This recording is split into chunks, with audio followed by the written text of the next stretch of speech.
Morning Odisha आसंतु आजिर मुख्य खबर उपरे नजर पकाइबा पूर्वरु आपणक भल पाइबा स्वरूप गोटे गोटे लाइक निश्चय करिवे एवं चैनल को सब्सक्राइब करिवे। नंबर 1 सप्तदश विधानसभा नुआ बाचस्पति मुख्यमंत्री लिखिले नियारा शुभेच्छा बार्ता। ओडिशार सप्तदश विधानसभा नुआ बाचस्पति सुरमा पाढ़ी को मुख्यमंत्री मोहन चरण माझी अभिनंदन और शुभेच्छा जणाइछन्ति। मुख्यमंत्री तांको शुभेच्छा बार्तारे लिखिछन्ति आपण चलित सप्तदश विधानसभा बाचस्पति भावे सर्वसम्मति क्रमे मनोनीत होइथिबारु मु आपनकु शुभेच्छा अभिनंदन जणाउछि। आपण एही दायित्व ग्रहण करिबा परे मु निश्चिंत भाबरे आशा करूछि जे आपण ए पवित्र गृहर गर्व गारिमा पदमर्यादा रक्षा करिबा सहित निरपेक्षता अवलंबन करी ए गृह को सठिक भाबरे परिचालना करिवे। आमे सभी ओडिशावासी पई निष्ठापर भावे सेवा करिबा निमंते दृढ़ संकल्पबद्ध। मोर आशा आम सभी गृह कार्य बाचस्पति को साहाय्य सहयोग करी एवं गृहर परंपरा और पदमर्यादा बजाय रखिबा पई गुरुत्वारोप करिबा आवश्यक। नंबर 2 राज्य बजेट पूर्व ओडिशावासी मत लोड़िले मुख्यमंत्री। आगकू आसुची राज्य बजेट ता पूर्व ओडिशावासी मत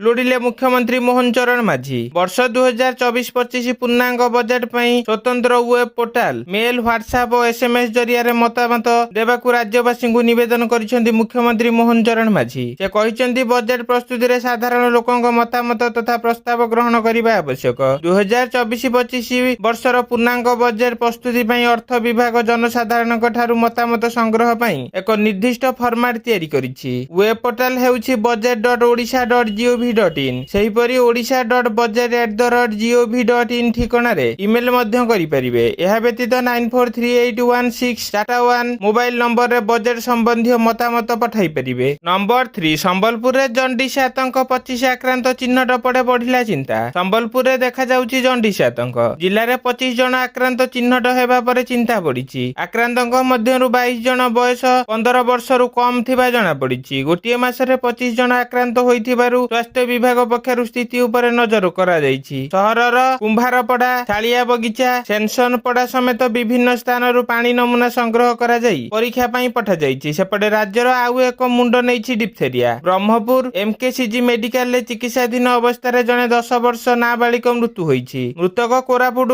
बंधुगा ब्लॉक कुंभारीपटा गाँव पुदिना मेलाना होइथिबा जଣା पड़िछि। डिप्थेरिया कोरापुट जिल्लार ଏହା ହେଉଛି प्रथम मृत्यु मामला। नंबर 4 दिनक परे देवस्नान पूर्णिमा आज 11टा पर्यंत बंद रहिबो साधारण दर्शन। दिनक परे देवस्नान पूर्णिमा महाप्रभु सुबासित कलशरे गाधेइबे। देवस्नान पूर्णिमा पई श्रीक्षेत्र को भक्त मानक आगमन होइछि। धीरे धीरे भिड़ बढ़िबारे लागिछि। देवस्नान मंडप को पहंडी विजय पई श्री विग्रह मानक सेनापटा लागि नीति अनुष्ठित हेबो। एनु बड़ सिंहार भोग शेष हेबा परे आपातत गुरुवार रात्र 12 घटिका ठारू आज सकाळ 11टा पर्यंत सर्वसाधारण दर्शन बंद रहिबो। देवस्नान पूर्णिमा अवसर में महाप्रभु गजबेश दर्शन देवे। पूर्व वर्ष तुलना चलित वर्ष अधिक भक्त स्नान पूर्णिमा रे दर्शन पई आसी पारंती और प्राय 7 ରୁ 8 लाख भक्त समागम होई पारे बोली पूर्व आकलन करा जायछि। नंबर 5 मकारे प्रबल गरम तीर्थयात्री मृत्यु संख्या 1000 टपिला। गोटिए पटे भारत एथर रेकर्ड भांगी गरम अनुभव करिछि। सेपटे साउदी अरब रे मध्य प्रबल ग्रीष्म प्रवाह देखिबाकू मिलिछि। प्रबल गरम मध्य मक्कारे हज यात्रा समय 1000 ରୁ अधिक तीर्थयात्री मृत्यु घटी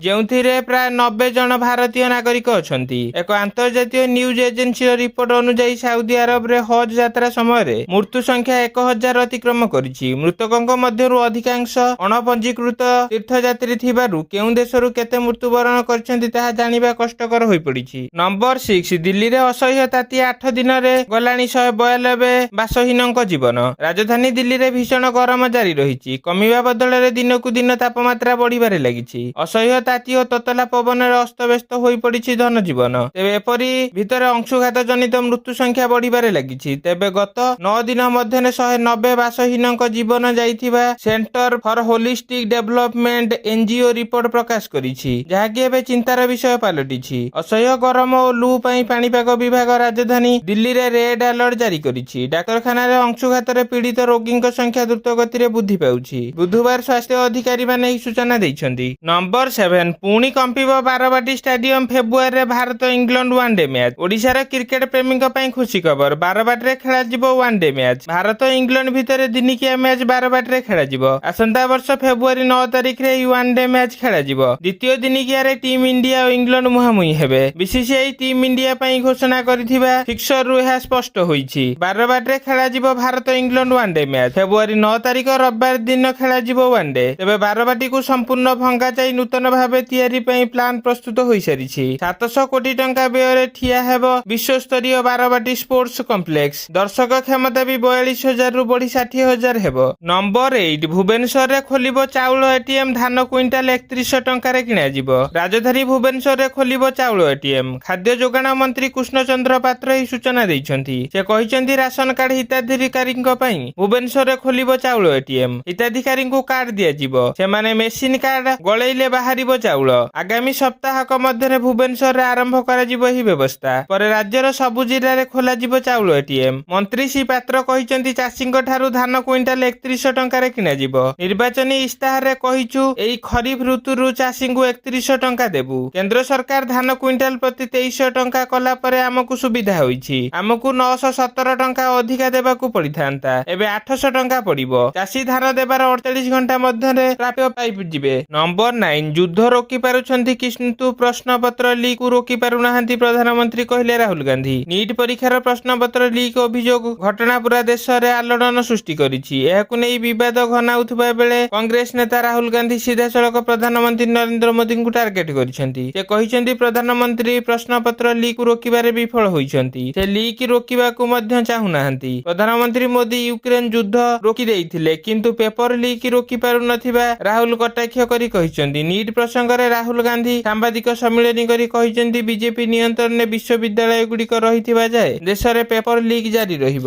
ନମ୍ବର 10 ଜୁନ 22 ପୂର୍ବାହ୍ନ 10ଟା ପର୍ଯ୍ୟନ୍ତ ବାଲେଶ୍ୱରରେ ଇଣ୍ଟରନେଟ ସେବା ବନ୍ଦ। ବାଲେଶ୍ୱର ସହରରେ ଦୁଇ ଗୋଷ୍ଠୀ ମଧ୍ୟରେ ସଂଘର୍ଷ ଘଟଣା ପରେ ଅଣାୟତ୍ତ ସ୍ଥିତିକୁ ନିୟନ୍ତ୍ରଣକୁ ଆଣିବା ପାଇଁ ପ୍ରଶାସନ ପକ୍ଷରୁ ଚେଷ୍ଟା ଜାରି ରହିଛି। ଗୁରୁବାର ଇଣ୍ଟରନେଟ ସେବା ବନ୍ଦ ଆଦେଶକୁ ଜୁନ 22 ପୂର୍ବାହ୍ନ 10 ପର୍ଯ୍ୟନ୍ତ ବଢାଇ ଦିଆଯାଇଛି। ଏନେଇ ରାଜସ୍ୱ ବିଭାଗ ପକ୍ଷରୁ ସୂଚନା ଦିଆଯାଇଛି। ସେହିପରି ମୋବାଇଲ ଇଣ୍ଟରନେଟ ଡାଟା ସେବା ବ୍ରଡବ୍ୟାଣ୍ଡ ଉପରେ କଟକଣାକୁ ବି ଆଉ 48 ଘଣ୍ଟା ପାଇଁ ବଢାଇ ଦିଆଯାଇଛି। ତେବେ ଜରୁରୀ ସେବା ପାଇଁ ବାଲେଶ୍ୱର ପୌରପାଳିକା ଅଞ୍ଚଳରେ ଇଣ୍ଟରନେଟ ଲିକ୍ ଲାଇନ ଖୋଲା ରହିବ।